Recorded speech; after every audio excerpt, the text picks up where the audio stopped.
Global-NCAP நடத்தின crash டெஸ்ட்டில் Reynold Triber driver மற்றும் கோ பேசஞ்சருக்கான பாதுகாப்பில் 4 ஸ்டார் ரேட்டிங்கும் குழந்தைகளுக்கான பாதுகாப்பில் 3 ஸ்டார் ரேட்டிங்கும் வாங்கியிருக்கு. 6.3 lakhs rupees பட்ஜெட்டில் 7 சீட்டர் காரும் கொடுத்து 4 ஸ்டார் ரேட்டிங்கும் வாங்கியிருக்கிறது சிறந்த விஷயமாக பார்க்கப்படுது. 64 கிலோமீட்டர் வேகத்தில் இந்த காரை கிராஷ் டெஸ்ட் பண்ணி பார்த்ததில் டிரைவர் மற்றும் கோ பேசஞ்சருக்கான பாதுகாப்பில் கழுத்து மற்றும் தலைப்பகுதிகளுக்கான பாதுகாப்பு நல்லா இருக்கிறதாகவும் மார்பு மற்றும் கால் பகுதிகளுக்கான சப்போர்ட் போதுமான அளவு இருப்பதாகவும் சொல்லி 4 ஸ்டார் ரேட்டிங் கொடுத்துருக்காங்க. டூவல் ஏர்பேக் இந்த பாதுகாப்பை உறுதி செய்து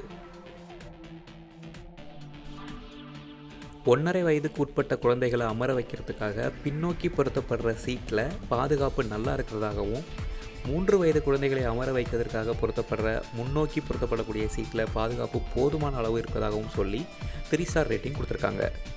கிராஷ் டெஸ்ட்டில் 5 ஸ்டார் ரேட்டிங் வாங்கின காராக இருந்தாலும் சரி 4 ஸ்டார் ரேட்டிங் வாங்கின காராக இருந்தாலும் சரி காருக்குள்ளே இருக்கிற எல்லாருமே சீட் பெல்ட் போட்டிருந்தால் மட்டும்தான் இந்த சேஃப்டி ஃபீச்சர்ஸ் எல்லாம் ஒர்க் ஆகும் அப்படிங்கிறது நம்ம எல்லாருமே தெரிஞ்சுக்க வேண்டிய விஷயம். இந்த வீடியோ உங்களுக்கு பிடிச்சிருந்துச்சுன்னா லைக் பண்ணுங்கள், உங்கள் ஃப்ரெண்ட்ஸுக்கும் ஷேர் பண்ணுங்கள், மறக்காமல் நம்ம சேனலுக்கும் சப்ஸ்கிரைப் பண்ணிக்கோங்க. தேங்க்யூ.